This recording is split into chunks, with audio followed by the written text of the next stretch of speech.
जी अस्सलाम वालेकुम, क्या हाल है? आप सब लोग खैरियत से? कल शेख रशीद साहब ने एक और कमाल कर दिया और उस कमाल की वजह से ठीक ठाक उनकी पूरे पाकिस्तान में बेइज्जती हो रही है। लेकिन शेख रशीद साहब, मेरा ख्याल ये है कि बेइज्जती प्रूफ हैं और वो जानबूझ के रेलिवेंट होने की कोशिश में हर बार अपनी नई बेइज्जती करवाते हैं। शेख रशीद साहब ऐसा क्यों कर रहे हैं, ये हम आपको आज के व्लॉग में बताएंगे। और शेख रशीद साहब ने क्लेम किया सहाफ़ियों के सामने, जो ज़ाहिर है उसके बाद उन्होंने अपना बयान वापस ले लिया। उस क्लेम में उन्होंने कहा कि मुझे बाकायदा तशद्दुद का निशाना बनाया गया था, लेकिन उसके बाद शेख रशीद साहब ने वापस आके अपना तशद्दुद का जो बयानिया था वो वापस ले लिया। शेख रशीद साहब ने क्या कहा था, क्यों कहा था और फिर 2 घंटे बाद उन्होंने ये बयानिया वापस क्यों लिया था, ये भी हम आपको आज के व्लॉग में बताएंगे। और क्या वाकई शेख रशीद साहब को थप्पड़ पड़े थे और मुनीर फारूक साहब ने उन थप्पड़ों को रोका था, ये भी हम आपको आज के व्लॉग में बताएंगे। बिलाशुबा शेख रशीद साहब एक ऐसे सियासतदान है कि जिनको जो जो देखा जाता है उसके साथ साथ बेख्तियार मुंह से और ज़ुबान से ये चीज़ निकलती है कि परवरदिगार जब किसी को इज़्ज़त देता है तो इंसान अगर उसको ना संभाल सके तो उसका फिर नतीजा वही निकलता है जो शेख रशीद साहब की शक्ल में निकल रहा है। अल्लाह ताला ने इन्हें बेतहाशा इज़्ज़त दी थी और ये पिंडी बॉय मशहूर थे। ये एक वक्त तो ये भी था कि इन्होंने अपने आप को पाकिस्तान का बेटा भी डिक्लेयर कर दिया था, रावलपिंडी का बेटा भी डिक्लेयर कर दिया था। और शेख रशीद साहब की इतनी ज़्यादा इज़्ज़त होती थी कि हर तरफ शेख रशीद साहब। लेकिन फिर शेख रशीद साहब ने बड़ी मुश्किल से, बड़ी मेहनत करके, बड़ी जद्दोजहद के बाद अपनी इस इज़्ज़त को बेइज्जती में कन्वर्ट किया। और अब शेख रशीद साहब जो भी हरकत करते हैं उससे इनकी बेइज्जती में इजाफा होता है, इनकी इज़्ज़त में इजाफा नहीं होता। शेख रशीद साहब 40 दिन चिल्ला काट के वापस आए थे और उसके बाद इन्होंने मुनीर फारूक साहब को इंटरव्यू दिया था। फिर ये मुख्तलिफ जगहों पे पेश भी होते रहे, सूट शूट पहन के। ये कभी लाहौर हाई कोर्ट चले जाते हैं, कभी इस्लामाबाद हाई कोर्ट चले जाते हैं। कल ये सुप्रीम कोर्ट ऑफ पाकिस्तान भी पहुंच गए थे और ये कोशिश करते हैं कि किसी न किसी तरीके से ये खबरों के अंदर रहें या सोशल मीडिया के अंदर रहें। और इस कोशिश में शेख रशीद साहब अपनी पहले से ज़्यादा बेइज्जती करवा लेते हैं। एक अंग्रेजी का फ्रेज़ है कि रिस्पेक्ट योर एज, यानी जब आप बूढ़े हो जाते हैं तो आपको अपनी इज्जत अपनी उम्र के लिहाज से करवानी चाहिए और अपनी उम्र की इज्जत करनी चाहिए। लेकिन शेख रशीद साहब इस चीज़ को भूल जाते हैं और समझते हैं कि वो आज भी 70 की दहाई है जिसके अंदर झूठ चल सकता है और झूठ से इंसान के कद काट में इजाफा हो सकता है, जो ज़ाहिर है अब मुमकिन नहीं है। कल जब शेख रशीद साहब सुप्रीम कोर्ट ऑफ पाकिस्तान गए तो ज़ाहिर है वहाँ पे सहाफ़ी पहले से मौजूद थे और शेख रशीद साहब की अपनी टीम होती है जो सहाफ़ियों को बताती है कि शेख रशीद साहब फ़लाँ वक्त पे पहुँचेंगे। और उस टीम की तरफ से पूरी अरेंजमेंट होती है कि शेख रशीद साहब जब वहाँ पहुँचे तो वहाँ पे सहाफ़ी होने चाहिए। बहरहाल उनकी टीम ने एफर्ट की और उस एफर्ट का ये नतीजा निकला कि जब शेख रशीद साहब सुप्रीम कोर्ट ऑफ पाकिस्तान पहुँचे तो वहाँ पर सहाफ़ी मौजूद थे। उन सहाफ़ियों के सामने शेख रशीद साहब ने जो गुफ्तगू की वो बड़ी दिलचस्प थी। उसके कुछ हिस्से मैं आपके सामने रखता हूँ क्योंकि ये हिस्से उसके बाद मीडिया से गायब हो गए और इसे रिपोर्ट किया गया था और ट्विटर पे बिलखसूस इसे बहुत ज़्यादा रिपोर्ट किया गया था, लेकिन उसके बाद फिर ये गायब हो गए। और ये रिपोर्ट क्यों हुए थे, फिर गायब क्यों हुए थे, ये भी मैं आपको बड़ी तफसील के साथ आज के व्लॉग में बताऊँगा।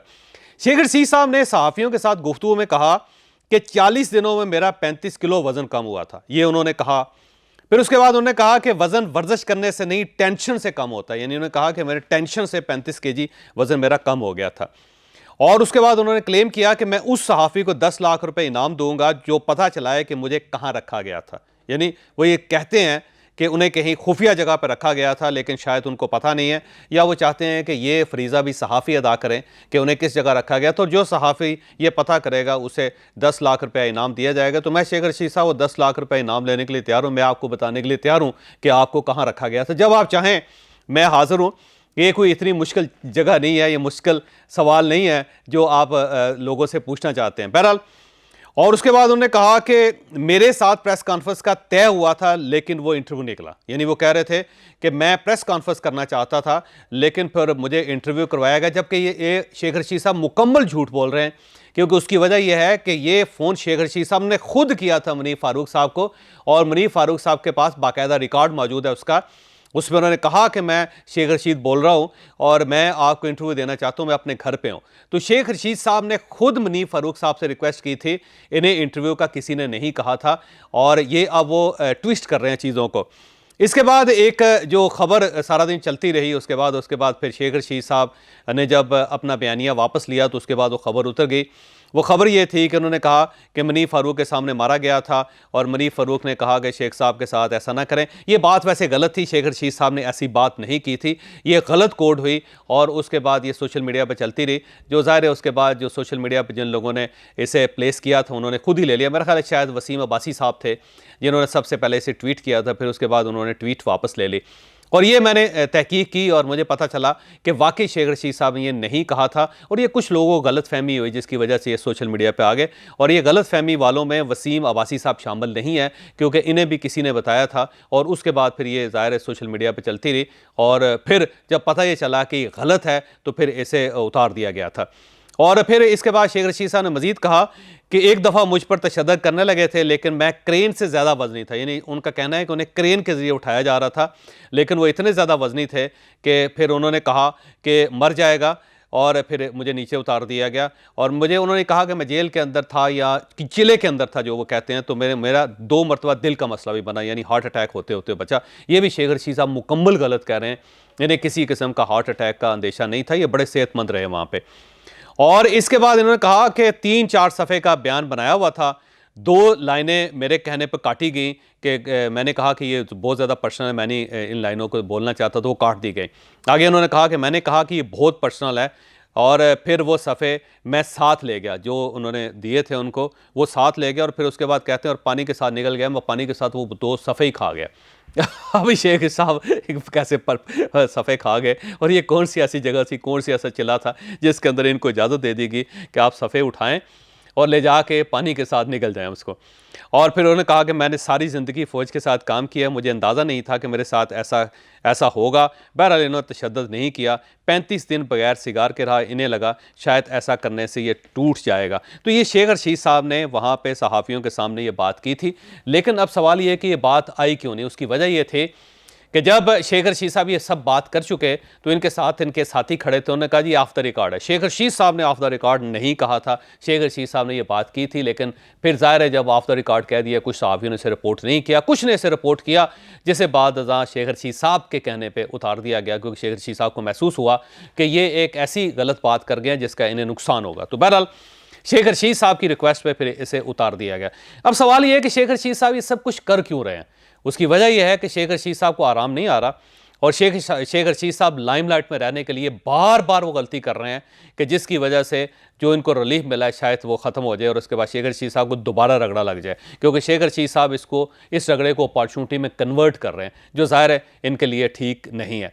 अब आगे आते हैं। शेख रशीद साहब का मसला ये है कि शेख रशीद साहब हर वक्त टेलीविज़न पर रहना चाहते हैं या वो ख़बरों में रहना चाहते हैं और उनकी पूरी कोशिश होती है कि कोई ना कोई ऐसा काम चलता रहे जिसकी वजह से इनका सिलसिला चलता रहे, लेकिन वो इस चीज़ को नहीं मान रहे कि वो इतनी मरतबा जो कलाबाजियाँ लगा चुके हैं, उन कलाबाजियों का ये नुकसान हुआ है कि लोग अब इनकी बात पर यकीन करने के लिए तैयार नहीं हैं।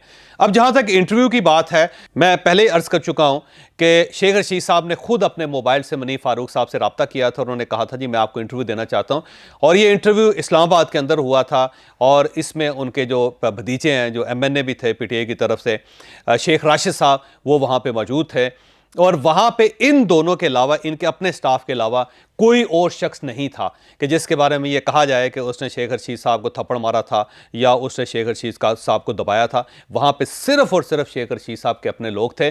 अलबत्ता ये बात दुरुस्त है कि शेख रशीद साहब ने हर चीज़ लिखी हुई थी और उसके बाद इन्होंने मिन्नत करके हाथ बांध के मुनीफ फ़ारूक से कहा था कि मुनीफ फ़ारूक साहब मेरी इज़्ज़त आपके हाथ में है और आप पे आपकी मेहरबानी होगी कि मुझे मज़ीद ज़लील ना करें और मुझे ज़लील होने से बचाएं।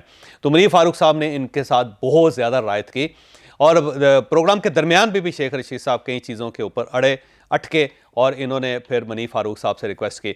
मुनीफ फ़ारूक साहब का आज भी दावा है कि जो कुछ वहाँ पे होता रहा, जो शेख रशीद साहब वहाँ पे करते रहे, अगर शेख रशीद साहब ने ज़्यादा मजबूर किया तो मैं सब दुनिया को बताऊँगा, फिर शेख रशीद साहब की कोई इज़्ज़त नहीं बचेगी। लेकिन शेख रशीद साहब रोज़ाना की बुनियाद पर यह कोशिश कर रहे हैं कि इनकी इज़्ज़त ना बच सके। बहरहाल मुनीफ फ़ारूक साहब जो हैं वो अब मेरा ख्याल है पंजाबी ज़ुबान में एक मुहावरा है, नको नक हो चुके हैं और किसी वक्त वो सारी चीज़ें बता देंगे। और वहाँ पे ज़ाहिर कैमरामैन भी थे, फिर प्रोड्यूसर भी था, प्रोड्यूसर को नया था, पुराने प्रोड्यूसर नहीं थे, लेकिन वो भी इस सारी सूरत-ए-हाल का नहीं शायद है। तो प्रोड्यूसर्स ने बोलना शुरू कर देना है और उसके साथ साथ कैमरामैनों ने बोलना शुरू कर देना है, क्योंकि शेख रशीद साहब के इस सारे मामले में 3 फेसेस हैं।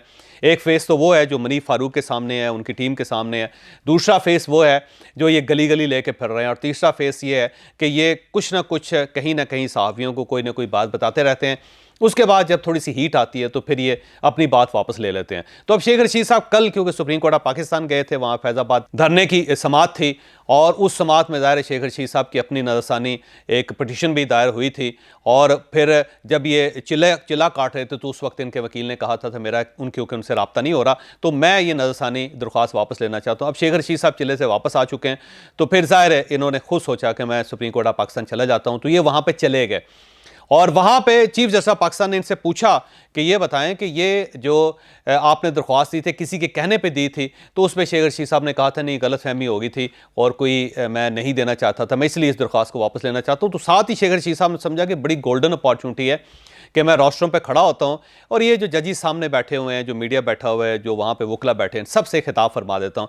तो जब वो आगे बढ़े तो चीफ जस्टिस ऑफ पाकिस्तान ने उनको रोक दिया, उन्होंने कहा जी नहीं, आप बैठें, आपके वकील बोलेंगे। तो शेख रशीद साहब को सुप्रीम कोर्ट ऑफ पाकिस्तान के अंदर भी एक शटअप कॉल आ गई, और जिसका ज़ाहिर शेख रशीद साहब को थोड़ा सा मलाल भी हुआ कि मेरी बेइज्जती हो गई।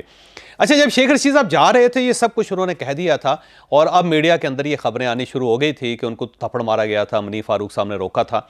जब शेख रशीद साहब बाहर आए तो बाहर जब आए तो उस वक्त तक ज़ाहिर खबर गर्म हो चुकी थी, गर्दिश कर रही थी हर तरफ। शेख रशीद साहब को पता चला और उन्हें यह महसूस हुआ कि काम गड़बड़ हो गया, क्योंकि इनके एक साथी ने इनके कान में आकर सरगोशी की और देर तक सरगोशी करता रहा। तो शेख रशीद साहब का रंग बदलता रहा, उसके साथ साथ उन्हें महसूस हुआ कि ये ऐसा मिस फायर हुआ है कि जो घूम घुमा के इन्हीं को लग सकता है।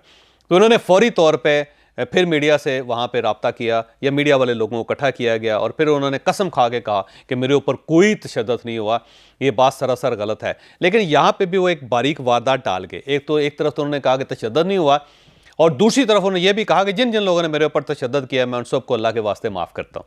तो ये देखें, वारदात देखें कि एक साइड पे वो कह रहे हैं कोई तशद्दुद नहीं हुआ, और दूसरी साइड पे वो वारदात डालते हुए ये कह रहे हैं कि जिन जिन लोगों ने मेरे ऊपर तशद्दुद किया मैं उन सबको अल्लाह के वास्ते माफ़ करता हूँ। यानी वो फिर ये मान गए हैं कि उनके ऊपर तशद्दुद हुआ है, फिर वो ये बात कर रहे हैं। अब ये अजीब सी बात है कि शेख रशीद साहब अक्सर जगहों पे कहते हैं कि मेरा 30 किलो वज़न कम हुआ, 35 किलो वज़न कम हुआ चिल्ले की वजह से, चिल्ला ज़्यादा हो गया था, चिल्ले के अंदर बड़ा रगड़ा लगा, और वगैरह वगैरह, और ये सारी चीज़ें वो करते हैं, लेकिन उसके बाद वो सारे मामलात, इन सारे अल्फाज को वापस भी ले लेते हैं। तो शेख रशीद साहब जो हैं, मेरा ख्याल है अपनी जो एज है उसकी रिस्पेक्ट नहीं कर रहे। तो शेख रशीद साहब को मशवरा है कि रिस्पेक्ट योर एज, क्योंकि आपकी उम्र इतनी ज़्यादा हो गई है कि अब ये जो छूट हैं या ये जो आप कोशिश कर रहे हैं अपने आप को पॉपुलर रखने की या मार्केट के अंदर रखने की, ये बहुत बुरी चीज़ है और इसका आपको फ़ायदा कोई नहीं होगा। तो आखिर में फिर यही कि शेख रशीद साहब पे कोई तशद्दुद नहीं हुआ। शेख रशीद साहब जिस तरह गए थे इसी तरह बाहर आए। वज़न इनका अलबत्ता कम हुआ, इसमें कोई शक नहीं है। और प्रोग्राम जो था मनीफ फारूक साहब का, इन्होंने ख़ुद फ़ोन करके मनीफ फारूक साहब को बुलाया था और कतन इनको मजबूर नहीं किया गया था। हो सकता है 2-3 नाम इनके सामने हों और उनमें से इन्होंने मनीफ फारूक साहब को पसंद किया हो, ये बात तो हो सकती है। और दूसरा ये है कि ये खुद मीडिया को बात बताते हैं कि मेरे साथ ये वो हुआ, और जब कह दिया जाता है तो उसके बाद फिर ये अपनी इन्हीं चीज़ों को वापस ले लेते हैं। तो शेख रशीद साहब मेरा ख्याल है खुद दावत दे रहे हैं कि इस बार स्टेट जो है ठीक ठाक रगड़ा लगा दें इनको।